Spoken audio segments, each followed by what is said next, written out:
నమస్తే అండి, welcome to my channel. ఈరోజు శ్రావణ మాసానికి సంబంధించిన ఒక ఇంపార్టెంట్ వీడియోతో వచ్చానండి. ఈ వీడియో కూడా మీకు యూజ్ అవుతుందని అనుకుంటున్నాను. అదేంటంటే మనకి ఇంకా శ్రావణ మాసం అయితే స్టార్ట్ అవ్వబోతుంది కదండి. అయితే శ్రావణ మాసం ఎప్పటి నుంచి ప్రారంభమవుతుంది, శ్రావణ మాసం కోసం మనం ఇంటిని ఎప్పుడు శుభ్రం చేసుకోవాలి, నెల రోజులు పూజ ఎలా చేసుకోవాలి, ఒకవేళ మధ్యలో పీరియడ్స్ వస్తే ఏం చేయాలి, భార్యాభర్తలు బ్రహ్మచర్యం పాటించాలా, అలాగే ఈ శ్రావణ మాసంలో నాన్ వెజ్ తినవచ్చా లేదా అనే విషయాలన్నీ కూడా ఈరోజు వీడియోలో షేర్ చేస్తానండి. ఈ డౌట్స్ ఏవైనా మీకు ఉన్నట్లయితే వీడియో మొత్తం చూస్తే మీకున్న డౌట్స్ అన్నీ కూడా క్లియర్ అవుతాయండి. ఇంకా వీడియోని అయితే స్టార్ట్ చేసేద్దాం. ముందుగా ఒక చిన్న లైక్ అయితే చేయండి, మరి కొందరికి ఈ వీడియో రీచ్ అవుతుంది. ముందుగా మనకి ఆషాఢ మాసం పూర్తయిన తర్వాత శ్రావణ మాసం అయితే స్టార్ట్ అవుతుందండి. అయితే మనకి ఆషాఢ మాసం అనేది అమావాస్యతో పూర్తవుతుంది. ఈ అమావాస్య 2025 జూలై 24వ తేదీన గురువారం అయితే రాబోతుందండి.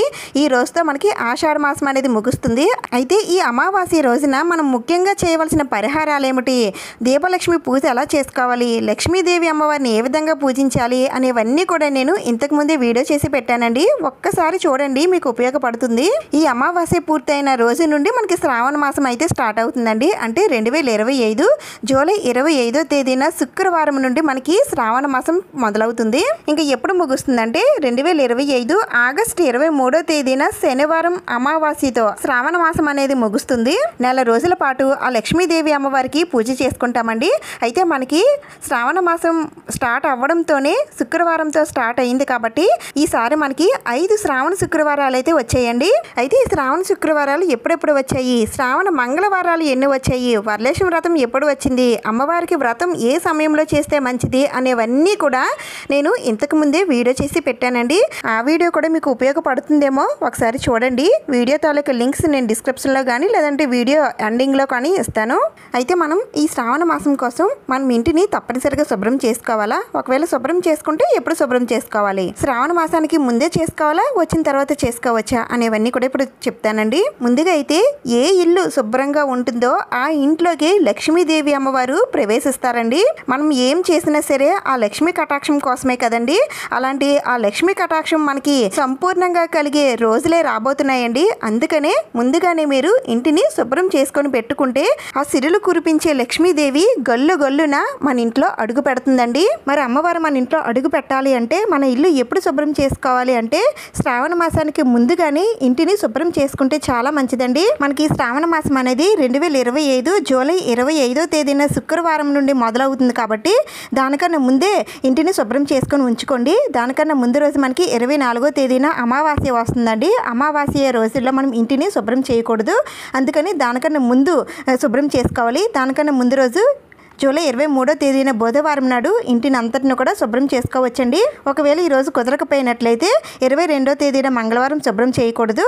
ఇంకా నెక్స్ట్ 20, 21వ తేదీల్లో ఆదివారం సోమవారం మీరు ఇంటిని అంతా కూడా బూజులవి దులిపేసుకొని అలాగే పూజా మందిరంలో ఉన్న వస్తువులు అలాగే ఫోటోలు అన్నీ తీసి శుభ్రం చేసేసుకొని మొత్తం అంతా కూడా నీట్గా చేసుకొని పెట్టేసుకోండి. ఇల్లు అంతా కూడా మాప్ పెట్టేసుకొని అన్నీ కూడా సిద్ధంగా ఉంచుకోండి. మరి శ్రావణ మాసం స్టార్ట్ అయిన తర్వాత శుభ్రం చేసుకోకూడదా అంటే చేసుకోవచ్చండి.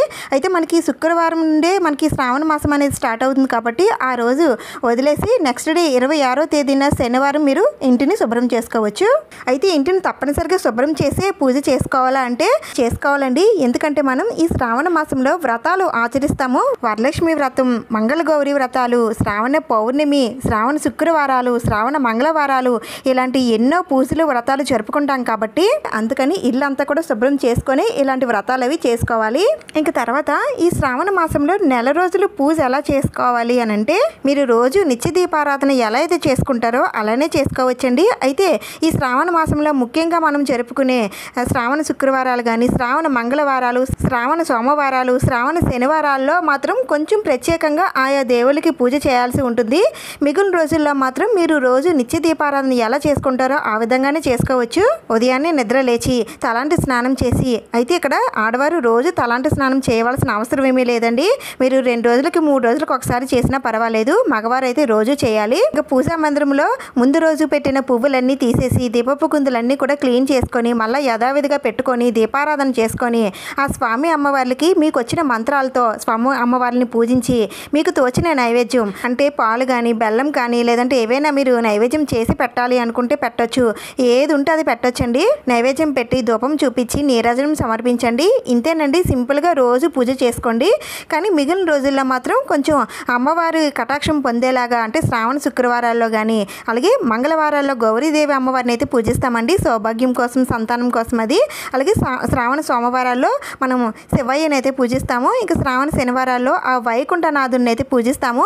ఆ దేవుళ్ళ తాలూకు ఫోటోలు కానీ విగ్రహాలు కానీ ఏవైనా ఉంటే ఆయా రోజుల్లో పెట్టుకొని ఆ స్వామివారి అష్టోత్తరాలు అన్నీ చదువుకొని ఏదైనా నైవేద్యం పెట్టి స్వామివారికి పూజ అనేది చేసుకోవచ్చండి. అయితే ఈ వారాల్లో అంటే శ్రావణ శుక్రవారాలు కానివ్వండి, శ్రావణ మంగళవారాలు కానివ్వండి, ఈ వారాల్లో పూజలు ఎలా చేసుకోవాలనేది నేను నెక్స్ట్ వీడియోలో షేర్ చేస్తాను. లేదంటే నేను ఇక్కడ చెప్పిన విధంగానే సరే మీరు చేసుకోవచ్చండి.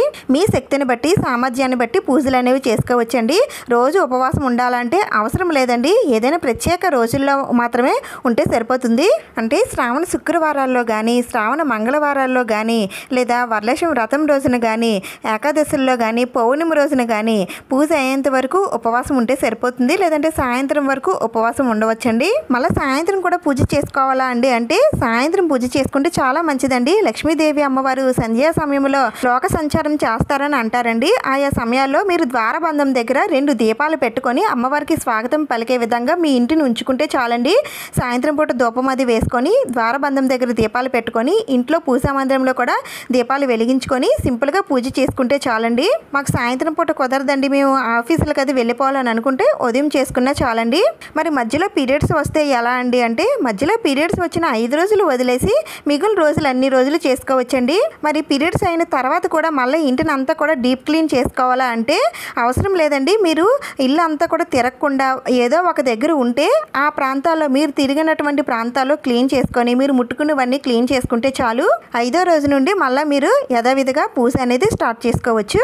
మరి ఇంట్లో ఒకళ్ళ కన్నా ఎక్కువ ఆడవారు ఉన్నప్పుడు వారికి కూడా డేట్స్ వస్తాయి కదండి. మరి వారికి డేట్స్ వచ్చేటప్పుడు మిగిలిన వారు పూజ చేసుకోవచ్చా అంటే చేసుకోవచ్చండి. అయితే వారు పూజా మందిరం దగ్గరికి కానీ పూజ చేసే చోటకి కానీ రాకుండా ఉండేటట్టుగా ఉంటే మీరు దీపారాధన అది చేసుకొని పూజ చేసుకోవచ్చు.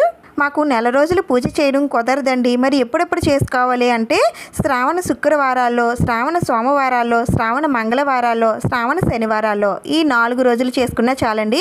మాకు 6 రోజులు కూడా కుదరవని అనుకుంటే కనీసం శ్రావణ శుక్రవారం ఒక్క రోజైనా సరే అమ్మవారికి పూజ చేసుకోవడానికి ప్రయత్నించండి.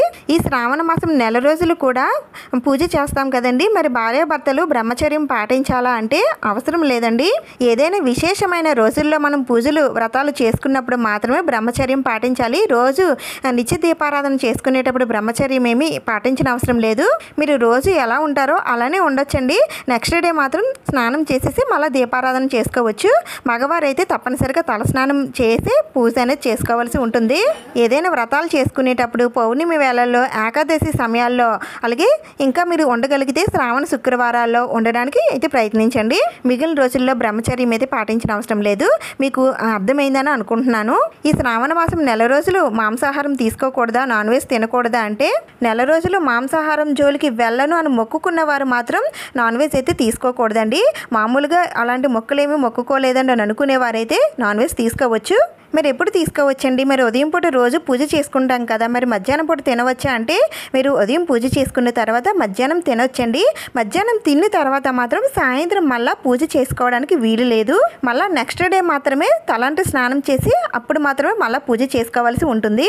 అయితే మరి నాన్ వెజ్ ఎప్పుడెప్పుడు తీసుకోకూడదండి అంటే శ్రావణ శుక్రవారాల్లో, ఇంకా వరలక్ష్మి వ్రతం రోజున, శ్రావణ మంగళవారాల్లో, పౌర్ణమి రోజున, ఏకాదశి సమయాల్లో ఇలాంటి పర్వదినాలు వచ్చినప్పుడు మాత్రం నాన్ వెజ్ జోలికి వెళ్ళకూడదు. అయితే చాలామందికి వచ్చే సందేహం ఏమిటంటే మనం ఈ పర్వదినాల్లో ఎలాగో నాన్ వెజ్ లాంటివి ఏమీ తీసుకోమండి, కానీ మన ఇంట్లో ఫ్రిడ్జ్లో కొన్ని నాన్ వెజ్ తాలూకు ఐటమ్స్ అయితే మనం స్టోర్ చేసుకుంటాం కదండి, ఎగ్స్ లాంటివి అవిని, మరి వాటిని కూడా ఏం చేయాలో బయట పడేయాలని అడుగుతున్నారు. అవసరం లేదండి, వాటిని మీరు స్టోర్ చేసుకోవచ్చు. మనం తినకుండా ఉంటే సరిపోతుంది. లక్ష్మీదేవి అమ్మవారికి ఎంతో ఇష్టమైన మాసం కాబట్టి అందుకని ఈ శ్రావణ మాసంలో మనం కూడా కొన్ని నియమాలు, పద్ధతులు అన్నీ పాటిస్తూ ఆ అమ్మవారికి నచ్చిన విధంగా ఉంటే తప్పకుండా ఆ అమ్మవారి కటాక్షం అనేది మనకి కలుగుతుందండి.